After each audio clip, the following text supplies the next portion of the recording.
네이버와 카카오가 시총 3위 자리를 두고 치열한 경쟁을 펼치고 있습니다.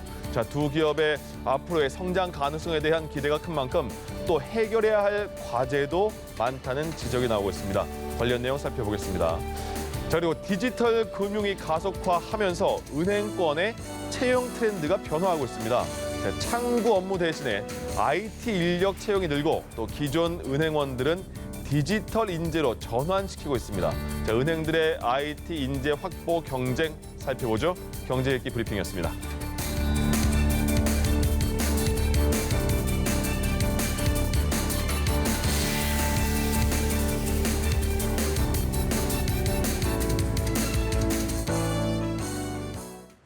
네, 김대호의 경제 읽기로 이어가겠습니다. 김대호 경제학 박사와 함께하겠습니다. 어서 오십시오.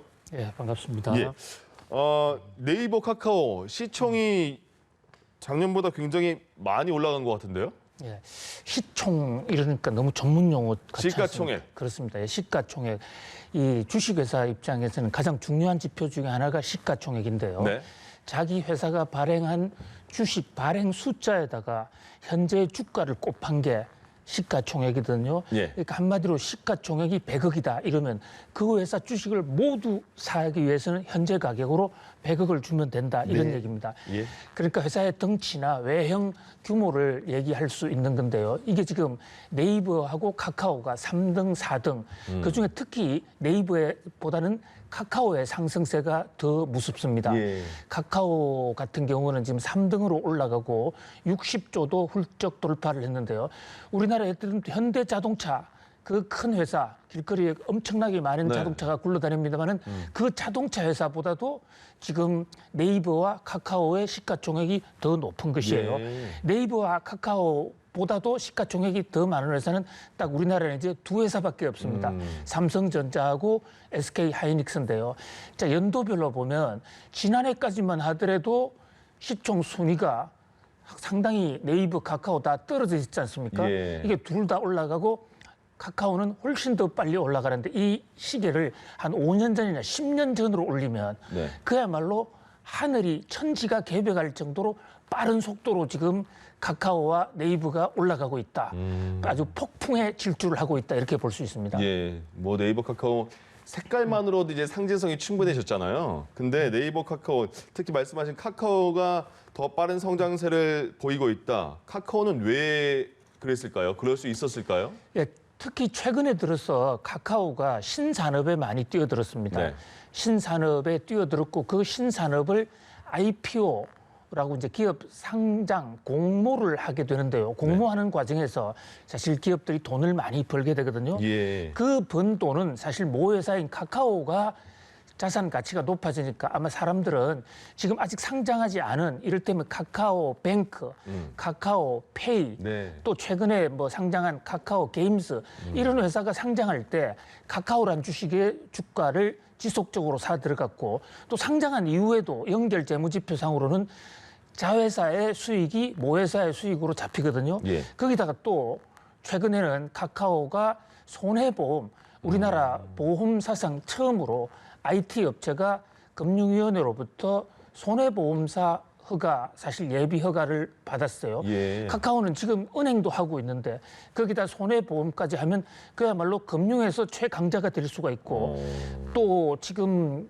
이 커머스 유통 쪽에서는 네이버가 최강자입니다만은 최근에 또 카카오가 커머스를 통합을 하고 거기에 뛰어들고 있거든요. 심지어 길거리 굴러다니는 택시를 보더라도 네네. 카카오 택시가 얼마나 많이 맞아요. 굴러다닙니까? 그야말로 카카오의 세상, 네이버의 세상이 열리는 게 아닌가. 미국의 경우에는 예. 이것을 팡의 시대라고 그럽니다. 팡. 예, FANG. 예. 그러니까 이 팡이라는 것은 F, 페이스북, 그다음에 A는 아마존, 그다음에 넷플릭스, 구글. 이 네 회사들의 특징이 ICT 회사, 정보통신 회사들이고 스스로 물건을 제조하지 않으면서 컴퓨터를 통한 디지털 서비스만 해주면서 예. 엄청난 부가가치를 창출하는 것이에요. 예. 우리나라도 이제 팡에 거의 준하는 그런 시대가 왔고 세상이 완전히 변했고 그 주역에 카카오와 네이버가 있다. 이렇게 볼 수 있겠죠. 둘이는 경쟁을 하면서 또 더 빨리 올라가고 있어요. 네. 중국어로 빵이라는 단어도 뭐 있지 않습니까? 그렇습니다. 예. 네, 뭐 있죠. 중국 그래 잘하시니까. 빵이라는 게 중국어로 빵이라면 팡 터지는 모습인데 아. 주가가 올라가는 모습이 예.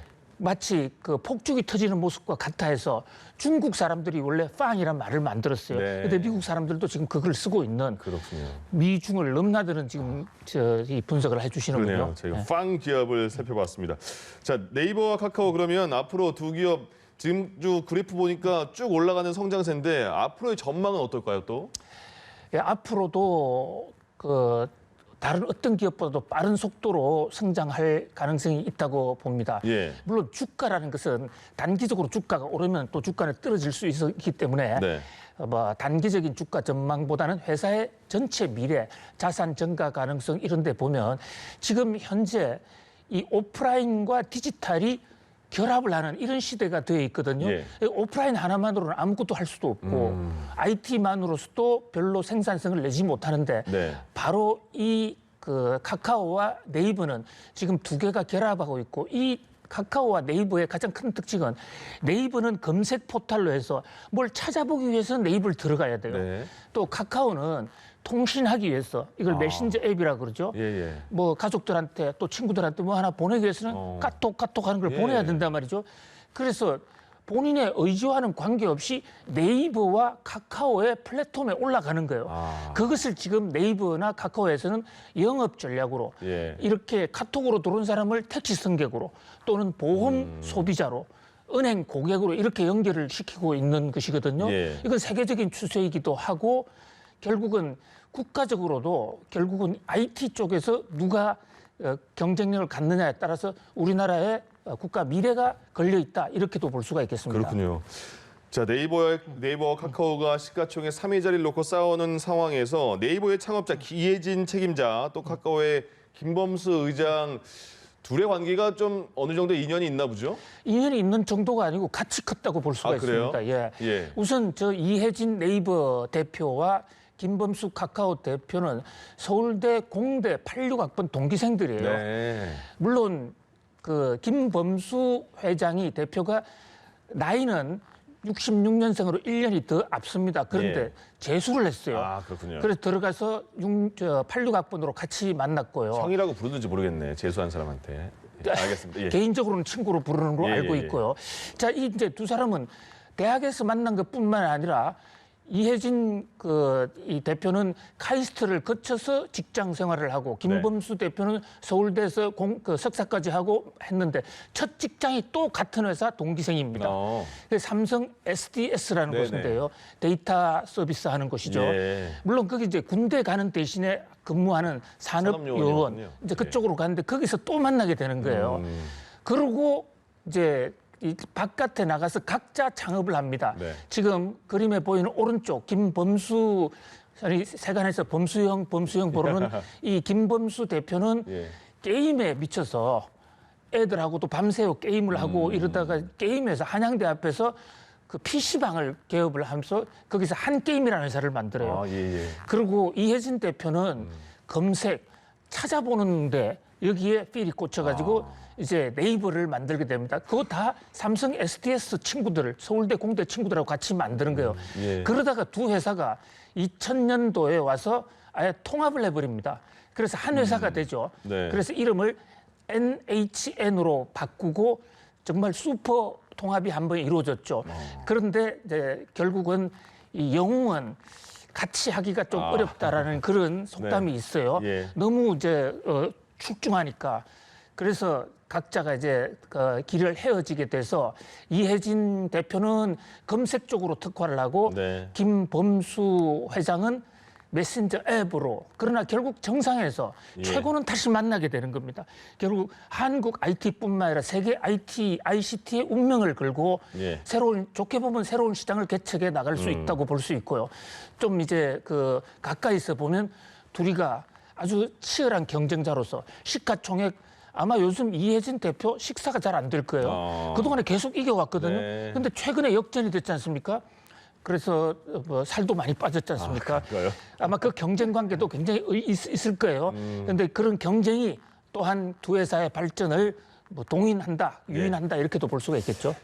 지금까지 보신 것처럼 네이버와 카카오 정말 우리 생활에 하루도 잠시라도 뗄 수 없는 그런 소중한 존재가 됐습니다. 물론 고마운 마음이 있죠. 근데 반드시 풀어야 할 문제 중에 하나가 최근에 네이버 과도한 업무, 직장 내 괴롭힘 때문에 한 분이 목숨을 그냥 던지셨고 카카오도 일부 직원 주 52시간 근무 이상으로 시킨다. 또 임산부를 시간에 근무시켰다. 이런 논란이 있지 않았습니까? 이런 건 꼭 해결해야 될 것 같아요. 그렇습니다. 네이버와 카카오가 그동안에 젊은 사람들한테 가장 가고 싶은 직장 1위, 2위로 이렇게 꼽혔지 않습니까? 네. 그 젊은 사람들이 이제 얘기하는 게 네카라쿠베. 아, 예. 그게 네이버, 카카오, 라인, 쿠팡 이런 회사들이거든요.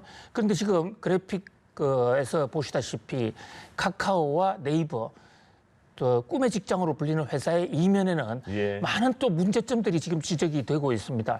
특히 노사 문화에 있어서 일방적인 생산성을 따지다 보니까 근로조건이나 이런 것이 일반 회사보다도 더 나쁜 또 그러다 보니까 마찰도 생기고 예. 잘못된 인사고과로 해서 사람들 사기를 떨어뜨리게 하고 그래서 급기야 네이버 같은 데서는 직원이 사망을 하는 그런 데까지 이르는데요. 그뿐만이 아닙니다. 예. 회사 내부적으로뿐만 아니라 바깥에서 많은 다른 제3의 회사들 예. 또는 일반 국민들에게 갑질을 하면서 소위 말하는 갑의 횡포를 하고 있거든요. 한때는 을도 아닌 병정 정도의 자그마한 회사로 출발해서 우리 혁신을 일으켜 줄 때 국민들은 박수를 치고 네. 네카라쿠베 했습니다. 네. 그런데 어느덧 너무 커졌는데 물론 혁신의 공은 있지만은 오히려 기존의 재벌을 욕하면서 큰다는 얘기가 있듯이 욕하면서 더 나쁘게 어떤 면에서는 더 악질적으로 예. 그러니까 과거 재벌의 나쁜 면에다가 첨단 IC 기술을 붙이니까 이 갑질도 첨단 갑질이 되는 것이죠. 네. 그런 면에서 지금이 어떻게 보면 고비인 것 같습니다. 지금 미국 같은 데서도 중국 같은 데서도 IT 재벌들이 국민적인 저항 속에 지금 재벌 해체가 되고 있거든요. 예. 그런 면에서 혁신도 좋고 하지만 그 혁신이 계속 빛을 발휘하기 위해서는 국민의 사랑을 받아야 된다는 네. 그런 기업 문화도 같이 좀 선진화시켜야 된다 이렇게 봅니다. 사랑받는 만큼 말씀하신 것처럼 싹 잘못된 부분은 고치기를 바라겠습니다. 다음으로 은행에 취업하는 친구들 되게 부럽잖아요. 예, 근데 은행에서도 이제 취업하는 그런 트렌드가 바뀐 것 같아요. IT에 관련된 채용을 굉장히 늘리나 보죠? 예, 은행하면 지금 지적하신 대로 신의 직장이라고 예. 그랬죠. 여름에는 시원한 에어컨 속에 있고 네. 또 겨울에는 따뜻한 히트 속에서 앉아서 근무하고 흔히 그걸 넥타이 부대라고 했죠. 추울 때 은행에 들어가는 분도 많으세요, 그래서. 그렇습니다. 네. 예. 그리고 불경기를 타지 않지 않습니까? 네. 많은 회사들이 망해서 돈이 필요해지면 은행 산업은 더 번창하는 예. 그래서 신의 직장이라고 그랬는데 은행이 어떤 사람을 뽑느냐 이것이 앞으로의 산업 트렌드, 채용 트렌드를 보여주는 아주 중요한 지표예요. 네. 근데 지금 아주 혁명적인 조처가 하나 나왔습니다. 국민금융지주, 국민은행 얘긴데요. 예. 국민은행에서 전 직원의 85%를 IT 전문가들만 뽑겠다는 겁니다. 이것은 우리나라 150년 금융사상 처음 있는 일이거든요. 예. 물론 지금 그래픽에 보시다시피 국민은행뿐만이 아니라 신한은행, 하나은행, 우리은행 같은 데도 최근에 IT 인재를 많이 뽑았고 특히 스카웃도 많이 했습니다마는 네. 이번에 국민은행의 이 85% IT 이 충원은 앞으로 이제 은행에서 더 이상 넥타이를 맨 경영 관리하는 인재보다도 IT 실력으로 무장한 사람들, 디지털맨들이 은행을 꾸려가는 것이 아닌가. 예. 그런 면에서 입사를 준비하는 사람들이나 또는 은행과 거래하는 사람들 입장에서도 아주 예의주시해야 될 대목으로 봅니다. 아유, 저처럼 문과 출신이면 저런 것도 또 공부를 해서 취업 준비를 해야겠네요. 예. 지금 말씀하신 것처럼 IT 채용이 느는 이유 중에 하나도 일반 은행들 점포 수도 사실 오프라인에 있는 점포 수도 줄어들고 있는 거죠, 요새. 그렇습니다. 지금 은행 사람들 만나보면 이제 예. 점포를 획기적으로 줄여야 되는데 근로자들 갑자기 인원이 줄어들기 때문에 네네. 또는 정부와의 관계 이런 걸 생각해서 뜻대로 못 줄이고 있는데요. 예. 그래도 1년에 10% 이상 지금 점포가 계속 급감하고 있습니다. 크게 줄어들고 있거든요. 네. 왜냐하면 사람들이 점포에 별로 오지를 않고 그쵸. 또 점포에 생산성이 안 나오거든요. 예. 그렇다 보니까 그 점포는 줄일 수밖에 없고 거기다가 인력도 감축을 한 대신 IT 기술을 응용을 하는 핀테크라는 게 이제 금융에다가 테크놀로지를 합한 건데요. 예. 이 금융 테크놀로지 금융 이런 쪽의 수요는 폭증을 하고 있거든요. 네. 또 이것을 잘하면 이건 국경도 없고 세계적인 경쟁력도 가질 수 있다. 그런 면에서 지금 이번에 이 국민은행의 IT 인재 85% 채용 예. 이것은 앞으로도 전 금융권에 아주 빠른 속도로 확산이 돼 갈 것으로 보이고요. 은행뿐만이 아니라 우리나라의 디지털화를 아주 당기는 예. 경제학에서 이런 거를 아주 판이 바뀐다 해서 패러다임이 체인지 된다는데 네. 우리 경제의 여건이 완전히 바뀌어 가고 있는 그런 한 상징적인 그 사건이라고 할 수 있겠습니다. 예. 아, 그래도 취업하기도 되게 힘든 상황인데 은행 들어가고 싶은 분은 아직도 많을 것 같습니다. 취업 준비생들 입장에서 그렇습니다. 예. 취업 전략 어떻게 짤까요? 은행권? 그렇습니다. 지금 뭐 국민은행 외에는 아직 뭐 다른 은행들은 취업 대졸이나 고졸 상대로 한 취업은 종래의 패턴대로 하고 있는데요. 네. 그러나 은행뿐만 아니라 전반적으로 이제 IT는 필수다. 이런 점에서 지금 앵커님 나는 문과인데 IT 네. 이게 낯설다 이렇게 예. 하는 시대는 지났어요. 그래요? 요즘 우리 학교에서 보면 IT는 이과도 아니고 문과도 아, 같이 아닙니다. 배우는 거예요? 그렇습니다. 그냥 아, 그래요, 생존 요새? 그 자체인 것이죠. 물론 아주 전문적으로 가려면 그 학과가 따로 있기도 하지만 네. 삼성 그 그룹과 삼성전자 같은 경우는 예전에 이재용 부회장이 그 소프트웨어 인력을 뽑기 위해서 문과생만 한번 집중적으로 뽑은 적도 있어요. 네. 이제는 문과와 이과를 넘나드는 그야말로 융합형 인재가 돼야 된다. 예. 그런 면에서 지금 상경계 학생들이나 어문계 학생들은 IT를 좀 진짜 자기 전공처럼 하시고 또 예. IT 하는 사람도 IT만 해서는 결코 성공할 수 없습니다. 그래서 경영학이나 또는 인문학에 또 같이 병용을 해야 될 것으로 보입니다. 그렇군요. 제가 너무 무지한 소리를 했다는 생각이 듭니다. 김대호의 경제읽기 김대호 경제학 박사와 함께했습니다. 고맙습니다. 감사합니다.